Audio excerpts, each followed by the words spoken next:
In the late 19th century, a young woman named Anna Ecklund began to experience strange and unsettling occurrences that would eventually lead to the belief that she was possessed by demons. Her story is one of the most well-documented cases of possession in modern history, and this is that story. So sit back and enjoy if this is the sort of thing that you are looking for, and remember to like and subscribe. Click all of the notifications so you don't miss any of our uploads. And if you find the secret in the background today, then comment the time and location in the comments below, and we will pin you at the top. So let's get into it.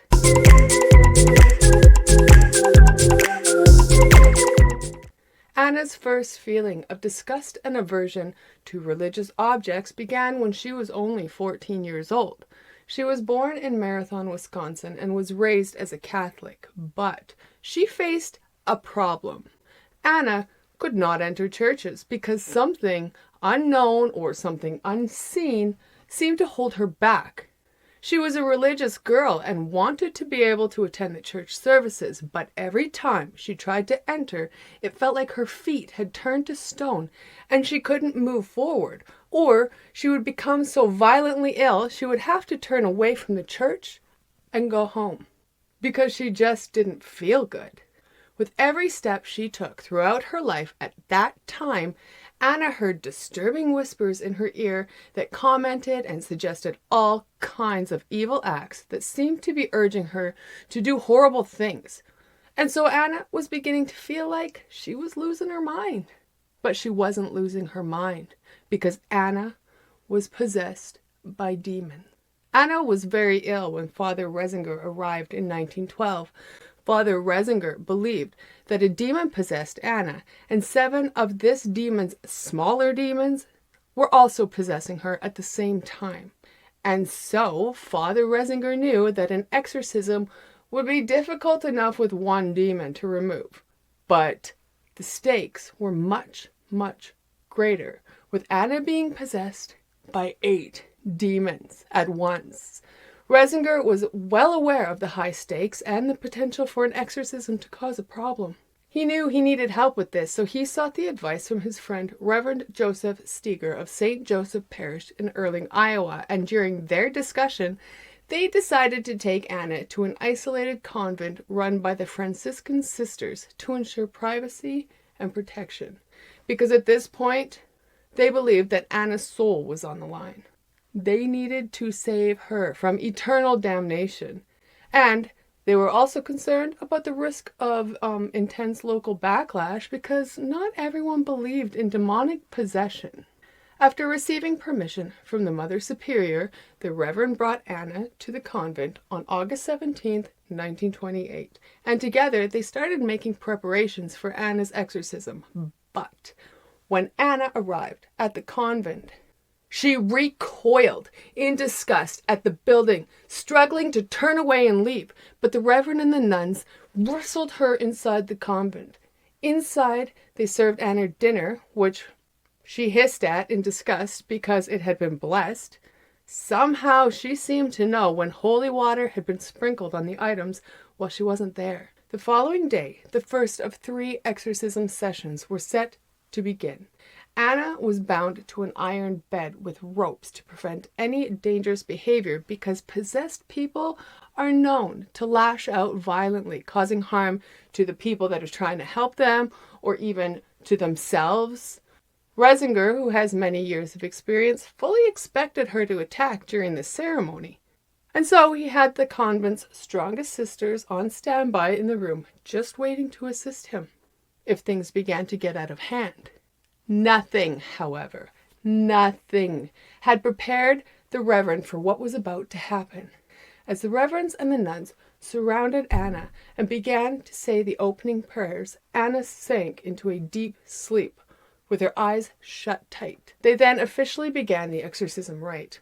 Everything was calm and still as the Reverend recited the words, and then suddenly Anna's eyes shot open as wide as they could humanly go. And then, like lightning and with superhuman strength, Anna ripped herself out of her restraints, snapping the rope in half in the process, and then She leapt into the air, almost as if she didn't weigh anything at all. It was like gravity didn't exist. And then Anna landed on the wall, clinging to it like some kind of cat-like maneuver right above the room's door. Quickly, another priest in the room, Father Theophilus, ran to Anna, gesturing for the other nuns to come help him, and together they pulled Anna down from the wall, and struggling, they dragged her away from the wall and then forced her back into bed where they restrained her again.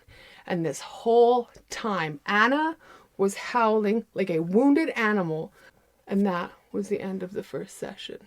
Over the next 2 sessions, Anna quickly deteriorated from September 13th to the 20th and December 15th to the 23rd. Despite eating less and less, she vomited inexplicably large amounts of what appeared to be tobacco leaves and some other unknown substances during the exorcism. Anna's body began to change and distort as the demons inside her changed and distorted her body physically. Her head swelled and elongated, and her face became so disfigured that not many people recognized her as the young girl that showed up just the other day.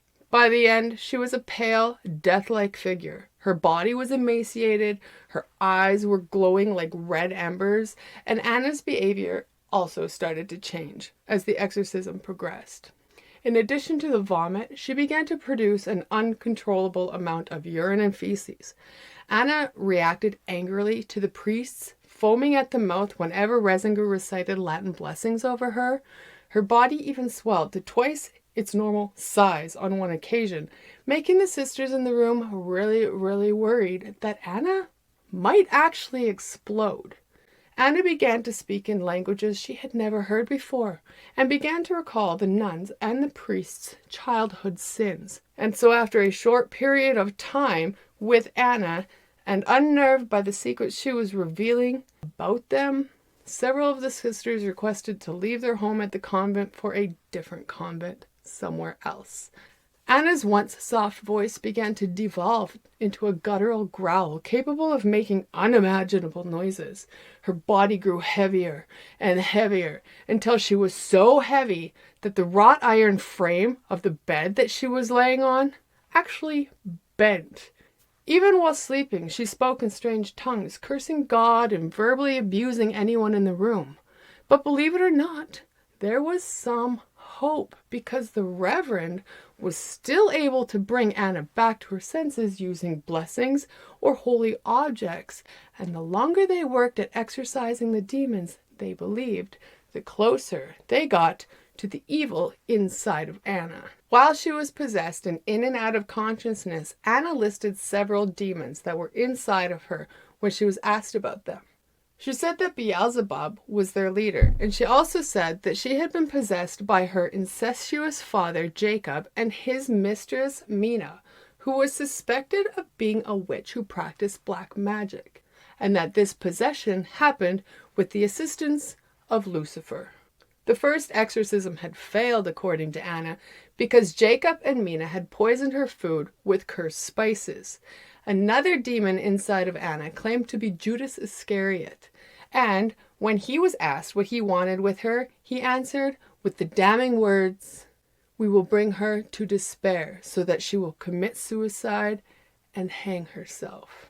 These demons would actually answer these questions by speaking through Anna, as if she were the one saying these things. The final session began on December 23rd, 1928. Anna suddenly stood up on her bed and began to scream and scream and scream, and when her screams reached as loud and as far as possible, an unearthly, foul, disgusting stench filled the room, and then she fell silent and collapsed on her bed. She blinked open her eyes, and then, for the first time in months, she spoke in a clear voice. The exorcism was completed after 23 days, and the evil had vanished. Anna went on to live a relatively peaceful existence in the years that followed. So that's going to wrap it up for this video. If you haven't already, please make sure to like and subscribe so you don't miss any of our Creepyville stories. And if you have a story suggestion, please leave it in the comments below, and I will see you again later.